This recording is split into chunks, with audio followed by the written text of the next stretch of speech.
আনন্দ। আরে ও গোপাল দাদা, গোপাল দাদা, এই সকাল সকাল কে আবার পিছু ডাকলো? আরে আমি গো আমি। আমি তো আমি নামে কাউকে চিনি না। আর তুমি একটু পেছন ফিরে তাকাও তো। আমি তো সামনে যাচ্ছি, পেছনে তাকাবো কেন? ঠিক আছে, তাহলে আমি তোমার সামনে আসছি। আরে দৌড়াচ্ছ কেন? হ্যাঁ, আরে দাঁড়াও দাঁড়াও বলছি, দাঁড়াও, নইলে কিন্তু আমি মহারাজের কাছে যাব। হ্যাঁ, ও ভোলা তুমি? আরে আগে বলবে তো, আমি করছিলে কেন? একদম কথা ঘোরাবে না গোপাল দাদা। এবার বলো কি বলছি। দেখো, আমি তোমাকে আগের বছর 50 মোহর ধার দিয়েছিলাম। এ কি, তোমার তো মিষ্টির দোকান, ধার দিলে তো লোকে ছুরি কাঁচি ধার দেয়, আর তুমি মোহরে ধার দেওয়ার ব্যবসা শুরু করেছো কবে থেকে বলো দেখি? আবার কথা ঘোরানো শুরু করেছো? হ্যাঁ, আমি এবার কিন্তু সত্যি মহারাজের কাছে যাব। আরে মজা করছি তো। আরে বারবার আমাদের মধ্যে মহারাজকে টেনে আনার কি দরকার বলো তো? সে না হয় টানলাম, তবে তুমি ওই আমার 50 মোহর সুদ সহ কবে ফেরত দেবে বলো তো? আর কিন্তু তোমার হাতে ওই 1 সপ্তাহ সময় আছে। হ্যাঁ, 1 সপ্তাহ মানে কতদিন ভাই? 7 দিন, 7 দিন। 7 দিন? আচ্ছা 7 দিন মানে কত ঘন্টা? 24 গুণ 7, মোট ওই 168 ঘন্টা। ও, অনেক সময় আছে। দেখো গোপাল দাদা, তোমার সাথে কিন্তু আমার ওই কাগজে কলমে লিখিত পড়িত আছে। হ্যাঁ, যদি ওই সময়ের মধ্যে তুমি আমার কাছ থেকে নেওয়া ওই অর্থ আমাকে ফেরত না দিতে পারো, তাহলে কিন্তু তোমার ওই বাড়ি ঘর সব আমার হয়ে যাবে। হ্যাঁ হ্যাঁ, মনে আছে মনে আছে। এখন রাজসভায় যাই, 168 ঘন্টা পেরিয়ে গেলে চলে এসো, কেমন? বেশ, কথাটা মনে থাকে যেন। হ্যাঁ, তখন আর কিন্তু কোনো চালাকি করতে যাবে না, আমি সোজা মহারাজকে বলে দেব। ঠিক আছে ঠিক আছে।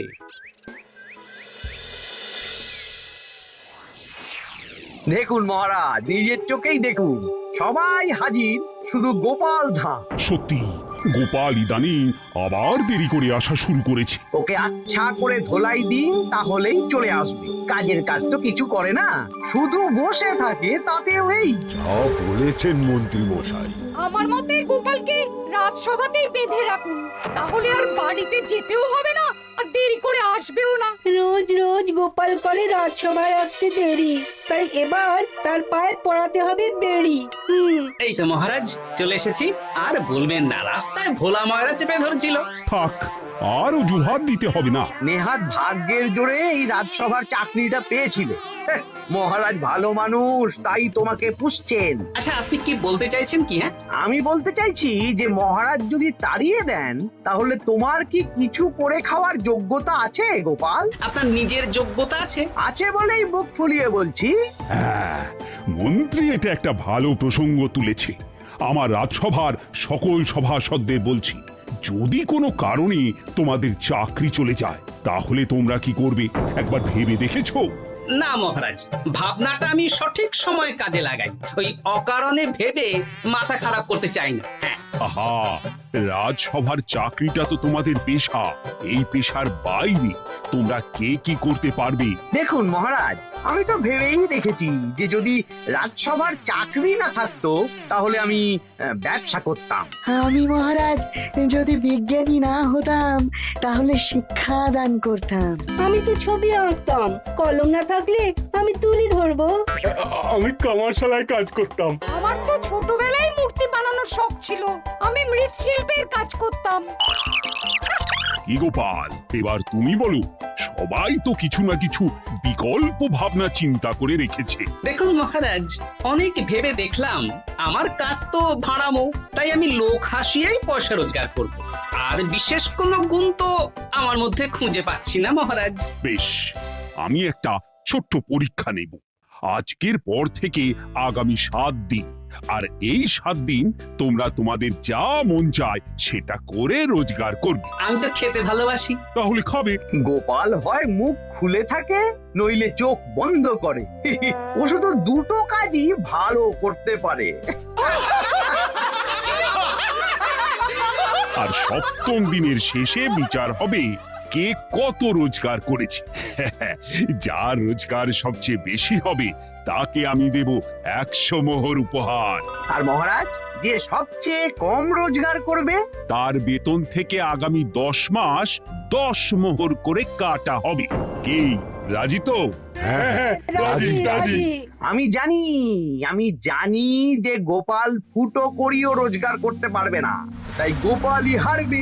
বেশ, আর যদি অন্য কেউ হারে? তাহলে আমি নিজের বেতন থেকে তাকে আগামী 10 মাস 10 মোহর করে দেব। ব্যাস, এবার তোমরা কাজে লেগে পড়ো।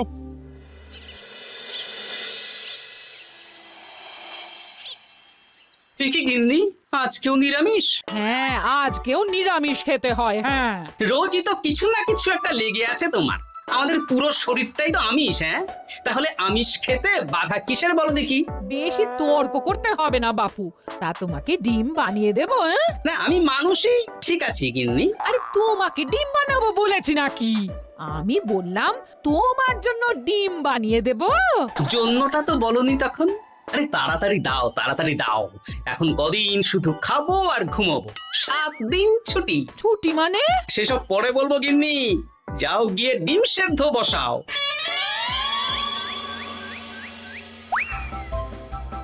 আরে করছোটা কি? বাড়িতে যা মোহর আছে সব তুলে কোথায় নিয়ে যাচ্ছ? আড়ত বাজারে। কেন কেন? তুমি আড়তে গিয়ে কি করবে? আড়তটাই কিনে নেব। কেন? তাহলে খোলা বাজারের সব ব্যবসায়ী আমার কাছে আসতে বাধ্য হবে, আর আমি ভালো মুনাফা রেখে সব বিক্রি করব। কি রাজবাড়ি সুখে চাকরি ছেড়ে দিলে নাকি? না না না, এখন 1 সপ্তাহ ব্যবসা করে মহারাজের কাছে আমার যোগ্যতা প্রমাণ করব। সব পরে বুঝিয়ে বলবো। হ্যাঁ, আমি আপনাকে সব শিখিয়ে দেব। তাহলে ভাই ওই আগামীকাল সকাল থেকে কাজে লেগে পড়বো, কেমন? তাহলে বুঝতে পারলেন তো যে কি করতে হবে? হ্যাঁ হ্যাঁ জমিদার মশাই, কবিতা লেখা যেমন আমার পেশা, তেমনি চিত্রশিল্প আমার নেশা। তাহলে তো আর কোনো চিন্তাই নেই। আশা করি খুব সুন্দর ছবি আঁকবেন। আপনি 1 সপ্তাহ পর এই মন্দির চিনতেই পারবেন না। এই নিন আপনার জন্য 50 মোহর অগ্রিম। মন্দিরের চিত্রকলা শেষ হয়ে গেলে আরো 50 মোহর দেব, ঠিক আছে? বেশ।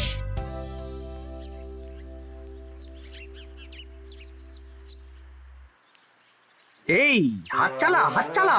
হাত পা সবই তো চালাচ্ছি মন্ত্রী মশাই। আপনি এত শাকসবজি আনাজ দিয়ে করবেনটা কি? আমি এখন 7 দিন কৃষ্ণনগরের বাজার নিয়ন্ত্রণ করব, তাই সব জিনিসপত্র আড়ত থেকে আমি নিজেই কিনে নিয়েছি। এবার সাধারণ বাজারের দোকানদাররা আপনার কাছে আসবে। কাল সকাল থেকে শুধু মোহর গুনবো।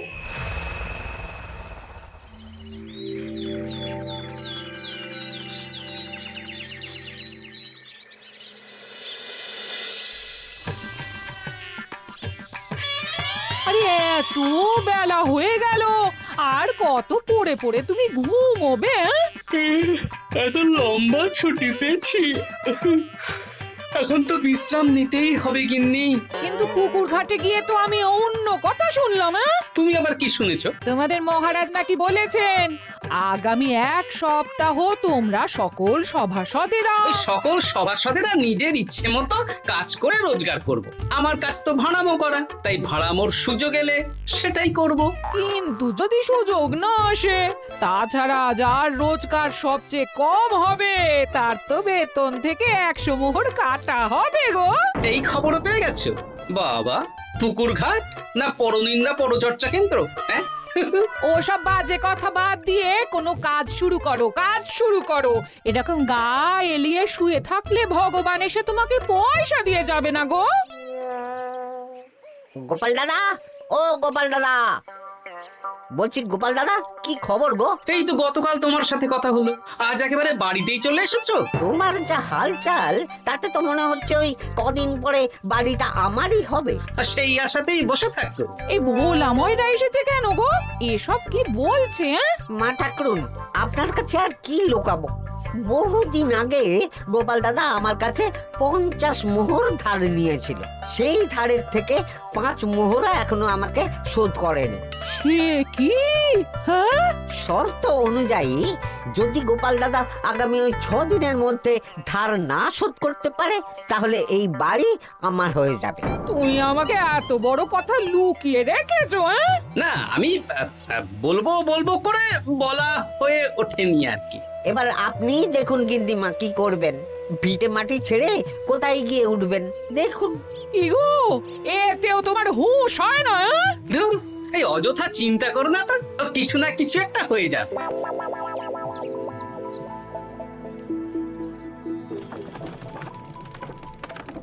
বাহ বাহ বাহ, পণ্ডিত মশাই, আপনি তো এর মধ্যেই কাজ শিখে গেছেন। আমি তো ছোট থেকেই মাটির পুতুল বানাতে ভালোবাসতাম। বিভিন্ন দেবদেবীর মূর্তি নিজেই বানাতাম, তারপর পুজো করতাম। আমার পরম সৌভাগ্য আপনার মতন পণ্ডিত মানুষ আমার কুমোর শালায় কাজ করছেন। কোনো কাজই তো ছোট নয়। সত্যি সভাকবি মশাই, আপনার তুলিতে জাদু আছে। কি সুন্দর কারুকার্য। সবই আমার মা বাবার দান। আমার বাবা খুব বড় চিত্রশিল্পী ছিলেন, উনি হাতে ধরে আমাকে ছবি আঁকা শিখিয়েছেন। বাহ বাহ বাহ বাহ।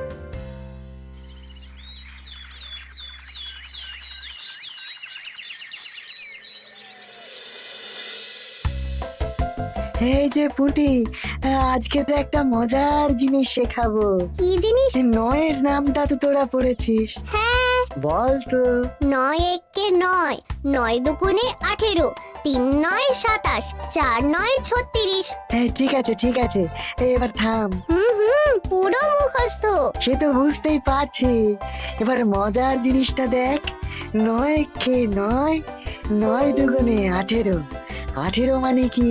1 10 8। হ্যাঁ, এবার 1-এর সাথে 8 যোগ কর, কত হয়? 9 3 9 কত? 27। 2-এর সাথে 7 যোগ করলে কত হয়? 9 36-এর 3-এর সঙ্গে 6 জুড়লে 9। আরে বাস, দারুণ তো। হ্যাঁ হ্যাঁ। সত্যি বিজ্ঞানী মশাই, আপনি কি সুন্দরভাবে পড়া বোঝান। এটা তো আমার নেশা।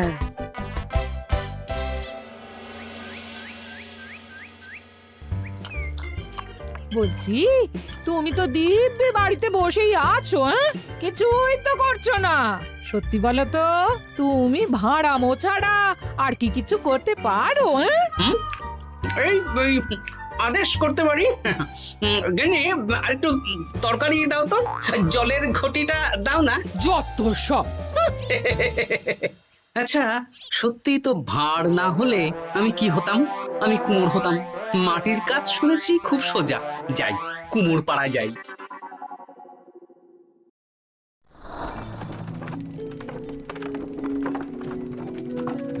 আমার কি সৌভাগ্য, রাজসভার দুজন সভাসদ আমার সঙ্গে কাজ করছে। আচ্ছা, এইভাবে ঘোরাবো? এই যা, হলো না হলো না। এটা কি মুড়ির মোয়া নাকি? দাও, আমাকে করতে দাও, তুমি অন্য কিছু করো।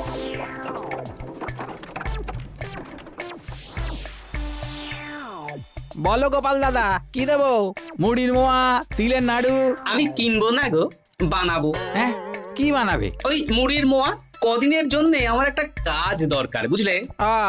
তা বেশ, তাহলে এসো, এই পিছনেই আমার কারখানা। গুড় মুড়ি সব রাখা আছে, বানাও। এই দেখো, এই যে গুড়ের হাঁড়ি আর ওই যে মুড়ির বস্তা, এবারে বানাও। বেশ, আমি তবে সামনে দোকানটা সামলাই।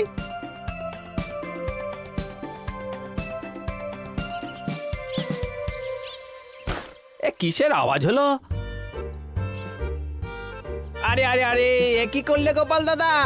আর বলো না, ওই গুড়টা ঢালতে গিয়ে হাঁড়িটা হাত ফসকে পড়ে গেল। এই তুমি যাও তো, তোমাকে কিচ্ছু করতে হবে না, যত সব বিপদ বাড়ানো।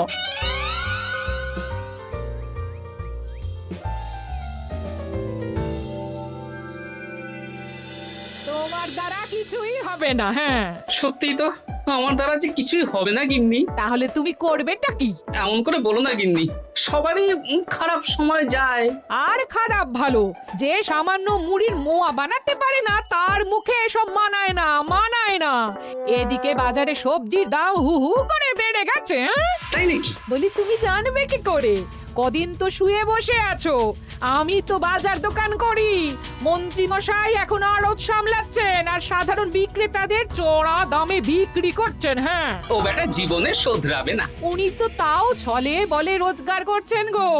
আর তাছাড়া অনেকে পথে গান শুনিয়েও রোজগার করেন, সেটাও তো তুমি পারবে না। হ্যাঁ, এই তো পেয়েছি। 6 দিনের মাথায় তো রাজসভায় একটা বৈঠক হবে, সেদিনই আসল মজা জমবে। কিসের মজা গো? হ্যাঁ, সেটা সেদিনই বুঝতে পারবে।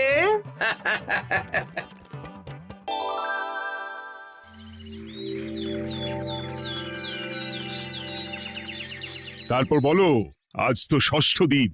আজ অবধি তোমরা কে কত কত রোজগার করেছো? মহারাজ, আমি এখনো অবধি 200 মোহর। বাহ বাহ বাহ! আমি মহারাজ 15 মোহর। আমি 5 মোহর। বিভিন্ন বাড়িতে বাচ্চাদের পড়াচ্ছি, শিক্ষাদান করছি দিনরাত। সেনাপতি, আমি 10 মোহর পেয়েছি, আরো পাবো। আমি 50 মোহর অগ্রিম পেয়েছি, আরো পাবো আগামীকাল। বাহ বাহ বাহ! সবাই তো ভালোই রোজগার করেছো। আর গোপাল, তুমি বলো। মহারাজ, আমি এখনো অবধি কোনো রোজগার শুরু করিনি। আমি আগেই বলেছিলাম গোপাল একটা কানা করিও রোজগার করতে পারবে না। আসলে মহারাজ, আমি আজ সকালেই আমার প্রতিভা খুঁজে পেলাম। তোমার আবার কি প্রতিভা? আমি ভালো গান গাইতে পারি মহারাজ। আমার ছোট্টবেলার ইচ্ছে ছিল আমি রুদ্ধদ্বার সভা করব, গান গাইবো, আর দর্শক বা শ্রোতারা আমার গান শুনে আমাকে পয়সা দেবে। বাহ বাহ বাহ! তা শোনালে না কেন? আমি চাই আপনারা সবাই আমার বাড়িতে আসুন, আমার গান শুনুন। এই না না না না না, তোমার গান শুনে অর্থ ব্যয় করতে পারবো না গোপাল। যদি শোনাতে হয় তো বিনামূল্যে শোনাও। তুমি ভেবেছো কায়দা করে গান শুনিয়ে রোজগার করবে? সেসব চালাকি কিন্তু চলবে না। না মহারাজ, আমার গান শুনতে আসার জন্য একটা কানা করিও খরচ করতে হবে না। আমি বিনা পারিশ্রমিকে গান শোনাবো। বেশ, তাহলে কবে শোনাবে বলো? এখনই চলুন, শুভস্য শীঘ্রম। আবার যেতে হবে কেন? এখনই শোনাও। আমার আবার নিজের বাড়ি ছাড়া প্রতিভা বিকশিত হয় না। বেশ তো, এই কদিন টানা কাজ করেছি। তোমার গান শুনে মনটা যদি ফুরফুরে হয়ে যায়, ভালো তো। চলো গোপাল। আসুন আসুন, সবাই ভিতরে আসুন। আসন পাতা আছে, সবাই বসুন।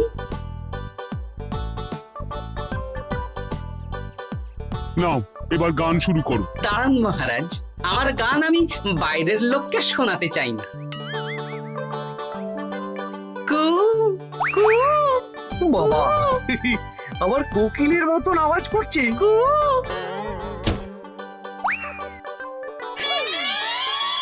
নাও নাও, শুরু করো।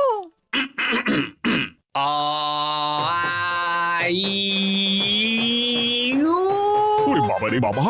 আরে এত চিৎকার করছো কেন? থামো থামো থামো! এটা ভালো লাগছে না, অন্য গান শোনাচ্ছি তাহলে। আকাশে মেঘে বাতাসে বায়ু, জ্যোতিষী বলেছে আমার 100 বছর আয়ু। আরে থামো থামো, আরে কান ঝালাপালা হয়ে গেল। না, থামতে আমি পারবো না, গান শুনতেই হবে। ওরে ওরে বাবা রে বাবা, এই কানে তালা লেগে গেল, আমি পালাই। পালাতে পারবেন না, বাইরেও তালা দেওয়া আছে। বাইরে তালা খুলতে বলো। বাইরে বেরোতে হলে প্রত্যেককে 100 মোহর দিতে হবে। আমরা তো আগেই বলে দিয়েছি, তোমার গান শোনার জন্য কোনো পয়সা দিতে পারবো না। এটা তো গান শোনার জন্য নয়, বাইরে যাওয়ার জন্য। আমার গান শুনতে আসার জন্য কোনো অর্থ লাগে না। গান শুনে বাইরে বেরোতে গেলে অর্থ লাগবে, জনপ্রতি 100 মোহর মাত্র। কি জ্বালাতন! হয় দিন, নইলে আবার শুরু করছি। মশাই থামো থামো। আপনারা কি সবাই দেবেন না এখানেই থাকবেন? এই আমার কাছে এখন 50 মতন মোহর আছে। আমার কাছে 5 মোহর আছে। সে আমি লোক পাঠাচ্ছি আপনাদের সবার বাড়িতে, পুরো অর্থ পাবো, তারপর সবাইকে ছাড়বো। আচ্ছা, এটা কি ঠিক করলে গোপাল? দেখুন মহারাজ, আমি কথা নিয়ে খেলি। সব সভাসদেরা 6 দিন খেটে যা না রোজগার করেছে, আমি শুধু বুদ্ধির জোরে আর ভাড়ামো করে ঘন্টা খানিকের মধ্যে তার থেকে বেশি রোজগার করে নিলাম।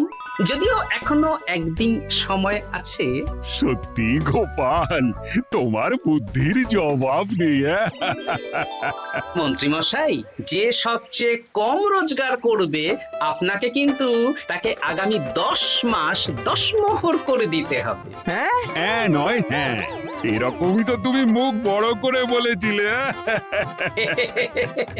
গিন্নি কই গো, ভোলাকে ডেকে আনো, ওর ধার আজকেই শোধ করে দেব। হ্যাঁ যাচ্ছি।